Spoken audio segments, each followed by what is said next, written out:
Relax for a moment.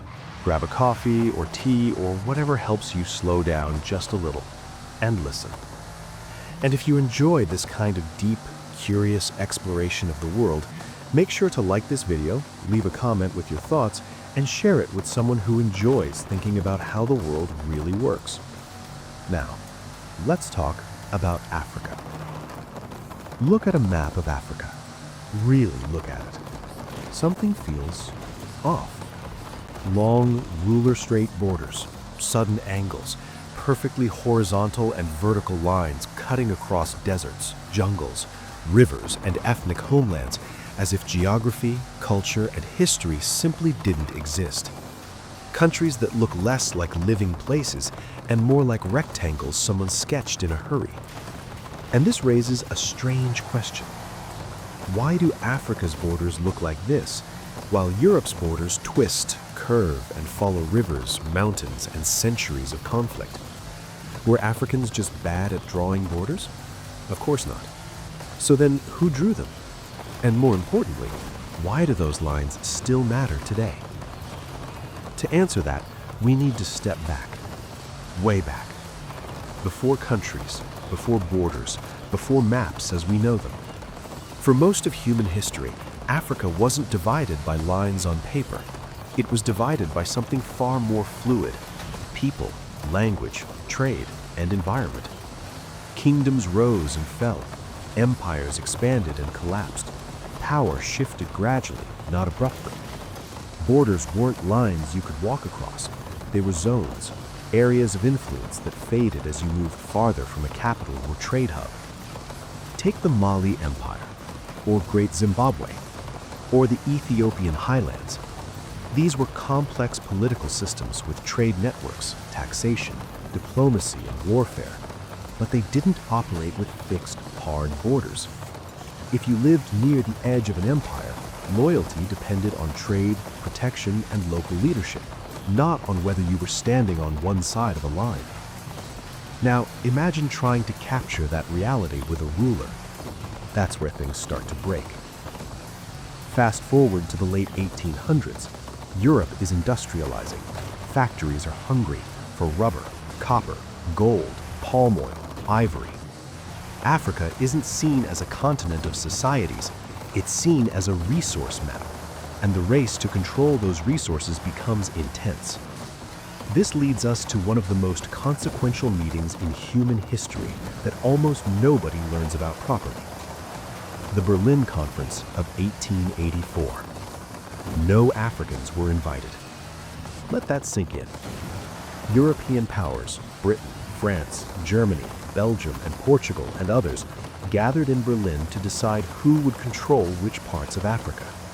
Not based on people, not based on language, not based on existing kingdoms, but based on rivers, coastlines, and most importantly, convenience.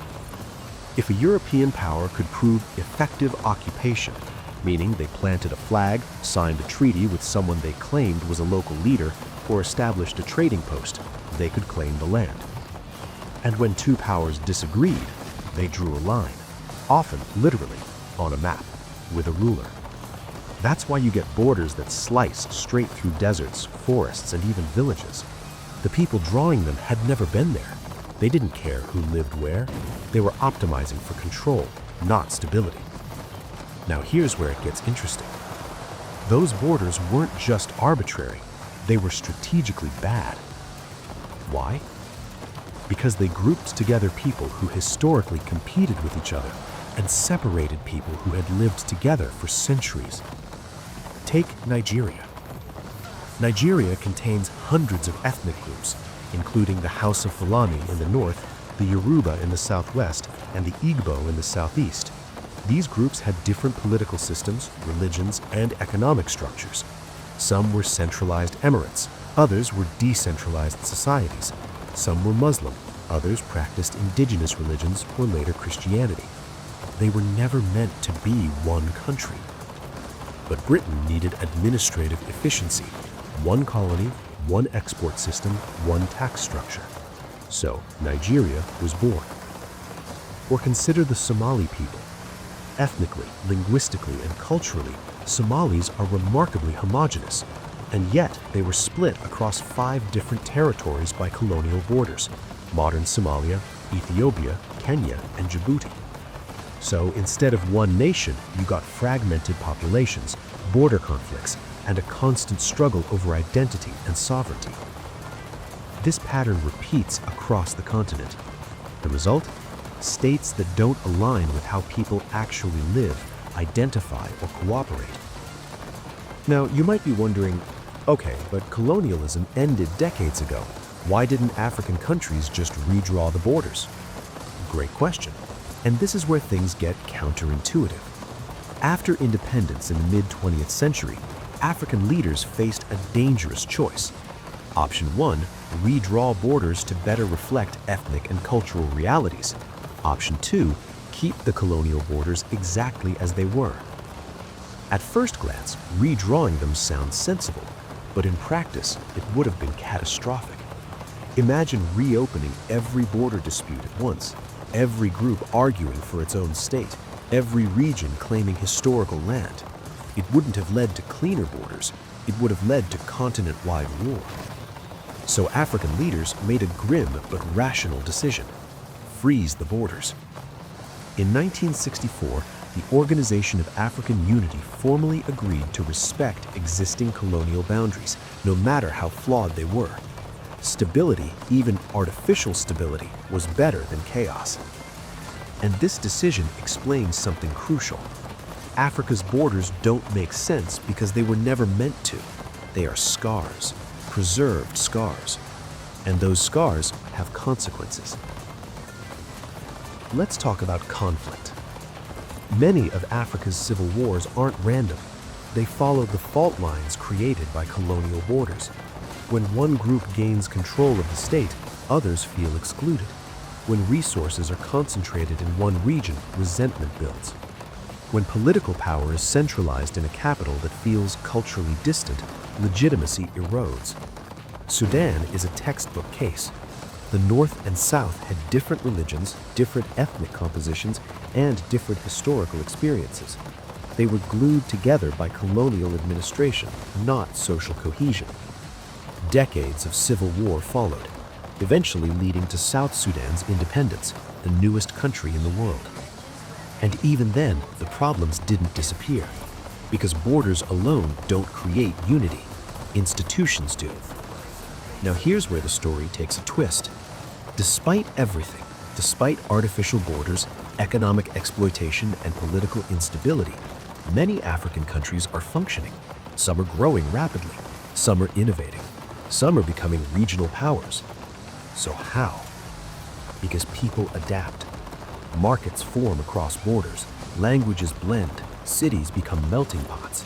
New identities emerge, not ethnic, not colonial, but national in a modern sense. Think about Tanzania.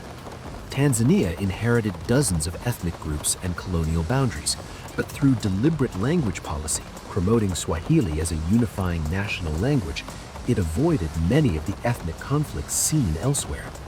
The border didn't change, the social glue did. This suggests something important. Borders matter, but they aren't destiny. However, the legacy of how Africa was divided still shapes global perceptions.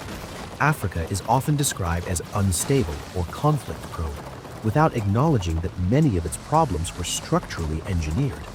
You can't arbitrarily draw lines through societies and then blame those societies when friction emerges. Now zoom out even further. Africa's borders aren't unique in being artificial. So does the Middle East, so does South Asia. But Africa stands out because of the scale. The sheer number of ethnic groups, languages, and ecological zones compressed into rigid state systems makes the mismatch more visible. And here's the truly mind-bending part. What we think of as normal borders, those organic, winding lines in Europe, are actually the exception, not the rule. They were forged through centuries of war, negotiation, and gradual consolidation. Africa never had the chance to go through that process organically at the same pace. Colonialism short-circuited history. So when we look at a map of Africa and think, that doesn't make sense, What we're really seeing is a snapshot of interrupted evolution, a process frozen mid-transition. And that leads to a final, unsettling question. If borders are social technologies, tools humans invented to organize power, then what happens as Africa's population doubles, cities explode in size, and digital economies begin to matter more than territory? Do these borders become less relevant or more dangerous? Because the future of Africa may not involve redrawing lines on maps, but redefining what those lines mean. Maybe borders will be administrative, not identity-based. Maybe regional blocks will matter more than nation-states. Maybe the map will stay the same, but the logic behind it will quietly change. Africa's borders don't make sense if you assume they were designed for Africans, but they make perfect sense if you